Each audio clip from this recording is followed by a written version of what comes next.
Hey, what's the deal, YouTube? It's your girl, Miss Honey.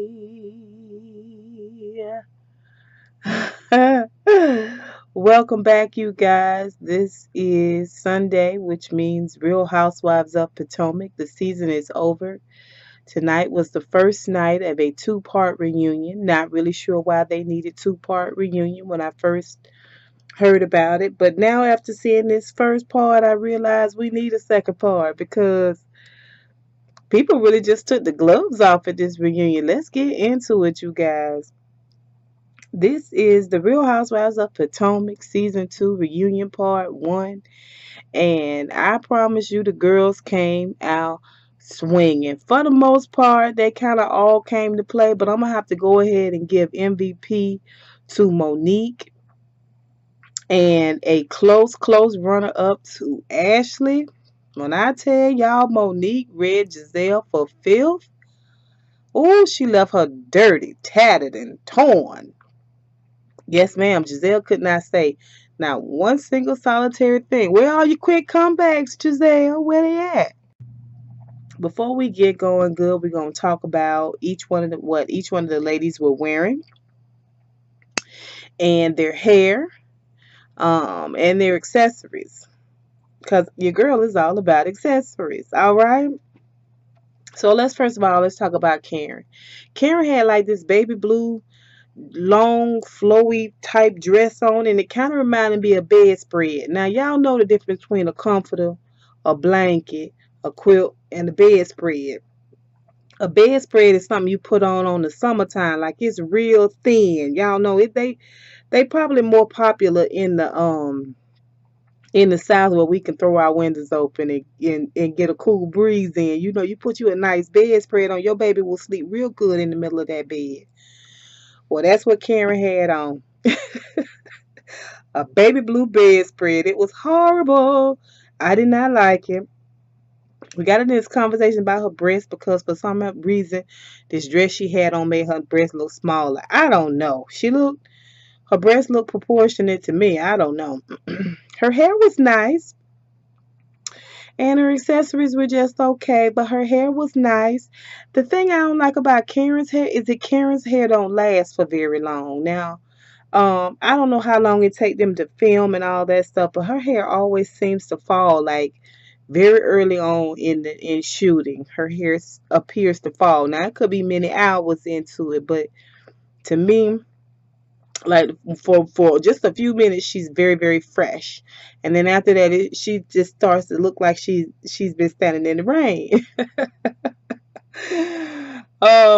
Of course, everybody just got on Karen so bad about this house situation, and she was flopping around in and out of lies and different scenarios. She kept trying to pass off on people as the truth, and it just never, none of it ever just came across as the truth. And when I tell you, everybody went ahead and took shots at her and let her know, no ma'am, you were not receptive to conversation or people coming to you.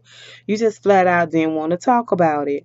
And she was just jumpy and anxious and just double talking and triple talking, like, and some of the lies that she was spewing out, she couldn't even hold on to them. No sooner than she spit them out, like she was like, oh, drop that lie. Let me see if I got another one in here.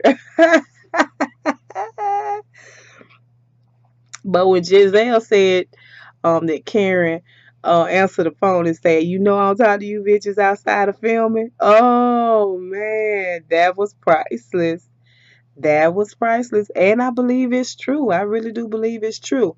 In which case, I feel like if they're coming back for a season 3, they can just replace Karen. If you're going to be that girl, then they're going to have to replace you because you don't want to share anything. And obviously, you're not friends with anyone, so what's the point? But okay, she was pretty much quiet for the rest of this episode. I'm sure next part 2, when Ray come out, she'll probably have a lot more to say. But basically, she of course, she loved to call people out on the stuff that they do wrong, and she called out um Gizelle for saying a couple of things about Uncle Jess's daddy. Shout out to her Forrest rocks. Well, I mean, he does look like the guy from the Uncle Ben's box. He does. He does. I get it. Um, and then they talked about the episode where she let everybody know that she had been raped and they commended her for it. And she talked to Robyn, and Robyn actually had gone through something similar in high school. And it was a touching moment. Had on a red dress that was strapless, and it was kind of plain though. It looked like sitting down. It looked like a nice red dress.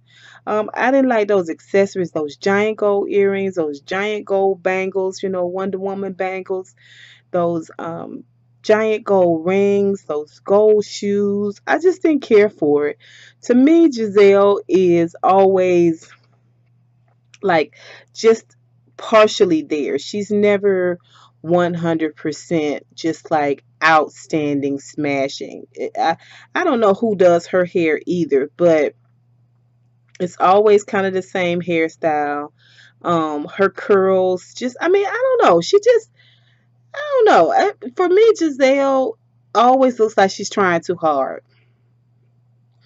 Okay. But Gizelle was there and she was reading for filth too. She was trying her best. She had Karen by the back of the wig, baby, when she said that Karen called and told her she wasn't gonna be at her birthday party because she was taking care of her sick mama, but she was in New York getting her face done. Which I believe Karen when Karen said that Gizelle is lying. I believe that Karen is telling the truth about that. Now she don't tell the truth about much, but I believe she was telling the truth about that. Um And Gizelle, I don't know why they sat her over there next to Andy. Really, Gizelle fell off this season. If it wasn't for the fact that she's so slick in the mouth, Gizelle don't bring nothing to the show. Nothing at all. But the ladies was coming for her left and right, talking about her ex-husband, how he take care of her not having anything going on. We did get to meet her man Sherman. I just think that name is crazy. I mean, I have never known anybody named Sherman outside of Sherman Hemsley from the Jeffersons. It was a crazy name, but he seemed like a nice guy, nice enough guy, and yeah. Okay, real quick, let's talk about Charisse. Charisse was wearing like a teal colored dress, and it had it was strapless, but not really. It had like this strap that sort of went up asymmetrically across. It was ill fitting. It looked like something someone had made for her. Like it was, not, I don't know. It was just ill fitting up front. Something about the rouging or something that was throwing me off. Her hair was banging though. Her makeup was banging. I love, love, love that blunt bob on her and the bang. I thought it was really, really pretty. Um, and I think for the most part, Charisse stayed true to who she is.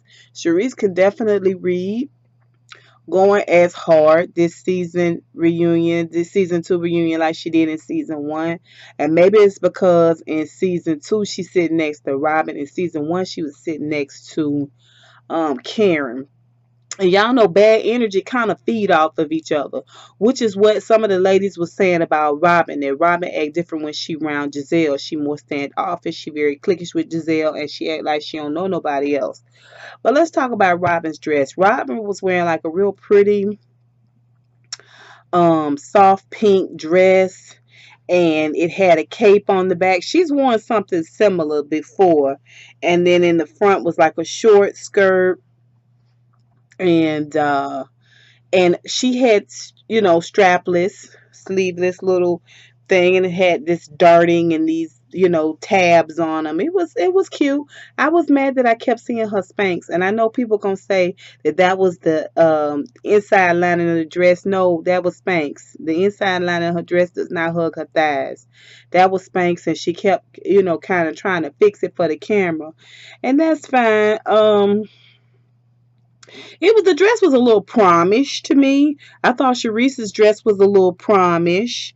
Um, but Charisse hair and makeup to me made up for that dress not being the greatest on her. Robyn, I didn't understand those earrings on your ears. I didn't understand her hair. It looked like they had given her a little length. It looked like she had gone a little bit more platinum. She was looking a little old around the eyes and the forehead. I didn't like her makeup. I didn't like her makeup. And I don't know if it was because Robyn was cross. Like her and Ashley really got into it. And when the episode was about to end, well, actually it was ended. They were gonna bring the husbands out. It was really gonna be the end of part one, is my point. They won't bring the husbands out, and you know they supposed to turn the mics out, but of course y'all know Bravo love a good hot mic now, and so they had the mic playing, and Robyn was dead serious. She said she talked about she was talking about Ashley. She better be glad I didn't come over there and whoop her ass. As a matter of fact, I feel like coming over there and whooping her ass. She was dead ass serious, and that drop in her tone and that sternness made me to believe if they was in public, she'd have fought Ashley. If they was somewhere where they without the cameras, and she said it, fighting on camera is not the business. But if the cameras wasn't here, I'd have went over there and whooped her ass, and she meant that because Ashley was taking jabs after jabs after jabs on her marriage and her relationship with Juan. And Robyn had already said that okay, the way they was portraying him is not really how he feel. He don't really like filming. It was very flimsy. It was just as flimsy as Karen's excuses, and Ashley would not let her get away with it. She just kept jabbing, jabbing, jabbing, jabbing, jabbing, and finally, Robyn was like, "Why are you so obsessed with my life?" All right, so we're gonna see more from Juan on next week, and I can't wait because I've heard some things about that. We didn't really talk a whole lot about Charisse. We did talk about Monique. Monique wore a nude dress. It was just okay. To me, she looked a little plain. Her hair and makeup was pretty. Um, but really, to me, Monique looked like she can't dress to fight. Like, she was dressed kind of just, down, like simple, and her dress was almost like a blush. It wasn't totally nude. It looked like a blush color. It was a pretty dress, but it was a little promish. But most ladies who come and do these reunions for the first time overdo it. So I expected her dress to be something out of a Cinderella catalog, and it almost was. Lastly, Ashley's dress. Ashley's dress looked like she was going to do a car show. I mean, it just looked so cheap to me. Her hair was just okay. It started out great. It was looking a little flaxeny, like a little cheap wiggy to me. Uh, um, but let's talk about Monique and Ashley. Monique and Ashley came to read. They was tag teaming them. They was tag teaming them chicks, boy. They was like anyway. They was tag teaming. As Monique would hit them, and then she'd be like, "Go!" And Ashley jump in, boy. When I tell you, Monique left Gizelle speechless. Okay, first she read Robyn because she felt like Robyn was, instead of saying herself that she felt like Monique talked too much, she said she felt like that Robyn always put it on Gizelle, like it was Gizelle that was saying that she talked too much. And she said it wasn't until confessional she realized that it was Robyn that felt that way. And she was like, "You could have just told me, boo."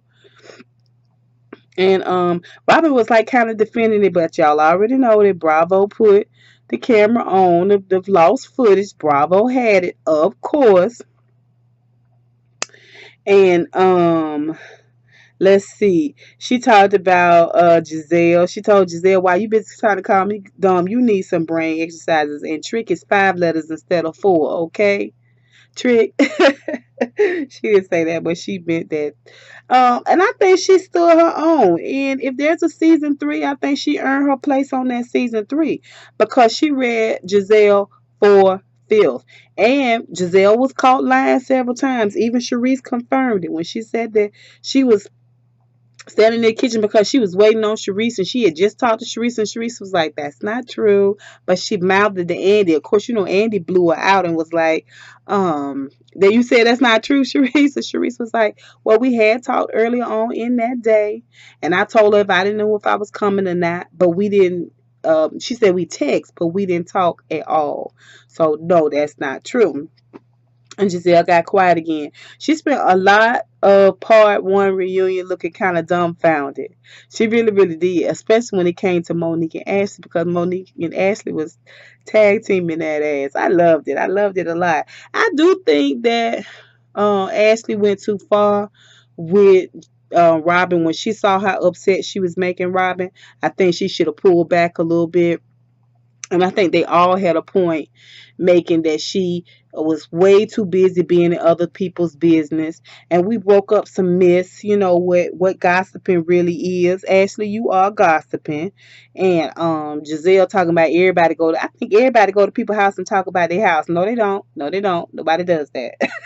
But like I said, it was a good episode. And instead of being like Real Housewives of Atlanta, it seemed like to me Real Housewives of Atlanta never resolve anything. They never really get to the bottom of anything. To me, it's just endless fighting, and it never really goes anywhere outside of innuendo and shade and small talk. Like Andy don't really hold their feet to the fire. But he seemed to do the Real Housewives of Potomac like that, and I think we got some clarity on some things, and we got some other things we still got to resolve. So great first reunion. I'm looking forward to seeing the husbands added into the mix. Okay. What's going on with Ashley and that husband? We don't know, and we are all waiting with bated breath to hear the words that come actually out of Juan's mouth face to face. Okay, so until next week, you guys, I'll holla.